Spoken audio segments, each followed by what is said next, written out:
Hey everyone, it's Fox. I'm back again with another discussion style video. And today I wanted to address an issue or talk about an issue that's been plaguing the community, and that is hacking or cheating. Before I begin, let me talk about my personal experience and background playing Dead by Daylight. I've been a player since June 2020 and have about 1,800 hours into the game. Although that's not a lot to the majority of the community, I've been around long enough to see changes that have been both good, bad, and in between. BHVR has done a pretty good job as of recent listening to community and addressing changes that need to happen, and I applaud them for it. I think they've done some pretty good things. Back when I started playing, keys were a big issue. Decisive strike was a really big issue. The original Undying and Ruin meta was definitely an issue, and they even took a risk and shook up the meta in this game by changing 40 plus perks at the same time. Now, while I don't think that was the right approach to it, I'm glad that they did make that change and took a risk. The game would have remained really stale. So, you know, with a dead hard nerf, I think that was pretty fair, and I still see players using it today, so it's still a strong perk. Well, Fox, why don't you just wait it out, Fivehead? Oh, is that right? Tell me how you're supposed to counter this. That could be a whole other discussion video that I don't want to talk about today. While my YouTube channel does have an emphasis on killer content, particularly Plague, I actively play and switch between Survivor and Killer depending on what mood I'm in. And if you've seen my videos or have watched me stream live on Twitch, you will know that I'm a pretty good sport about everybody that I play with, and I acknowledge any players that outplay me. I get outplayed pretty often.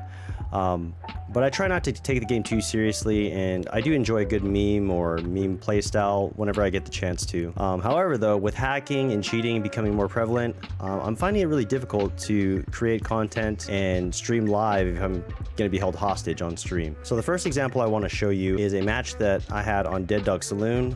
When I was in the lobby, I noticed a very high prestige Nia. You know, I didn't think much of it, and I actually praised them for their devotion to the character. But once I started playing, and once I threw up on my first Survivor, I noticed two things. Number one, they weren't getting infected like they were supposed to. And number two, I usually look to the HUD to see if they are gaining infection or if they're broken. And there were only 3 Survivor portraits. So this is I immediately recognized this, and I was in a match with a hacker, and I just disconnected. You know, I took the 5 minutes because I didn't want to be held hostage for 2 hours like some of the other streamers have been. So, crisis averted, right? I take the 5-minute DC penalty rather than be held hostage for 2 hours. Well, this is not exactly the ideal solution. First of all, I don't think anyone should be subjected to a DC penalty for avoiding a match with a hacker in it, nor should they have to be held hostage or endure that for that amount of time. The typical match with a hacker, they can hold you up to 2 hours, I believe, before the server times out and disconnects everybody. So that's a pretty long time. But imagine you have to deal with this multiple times per day.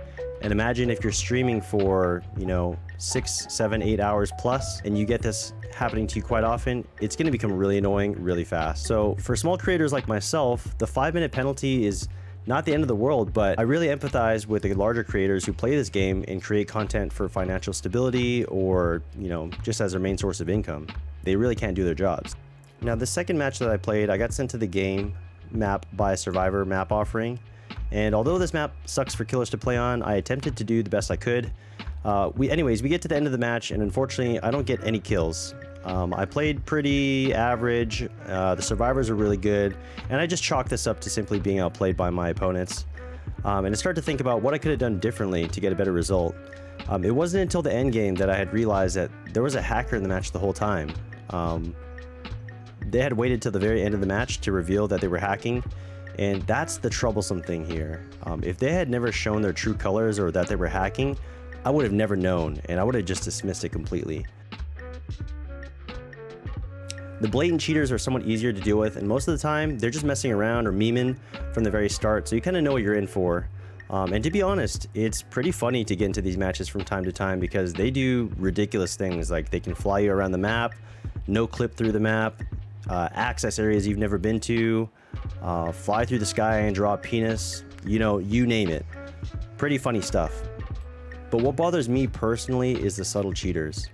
I absolutely despise accusing the other side of hacking unless I have really hard proof, right? Unless it's super obvious, I never want to accuse the opposition of cheating or hacking because it makes me look bad if I get proven wrong. A lot of the time when I'm playing off stream, I'm recording my content so I can review footage and, you know, see little odd things that happen throughout the match and determine if someone's cheating or not. But a lot of player base doesn't do this, and they'll never know. To add to all this, streamers have been warned to use a VPN while playing this game, as hackers have the ability to grab their IP address, which can lead to DDoSing or even worse, swatting.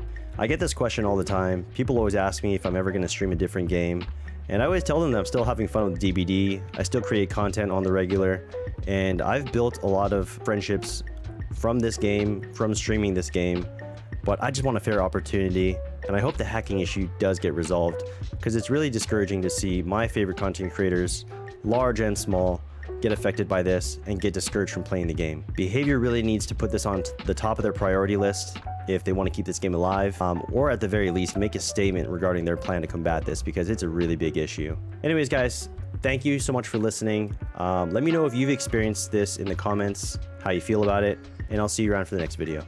Peace.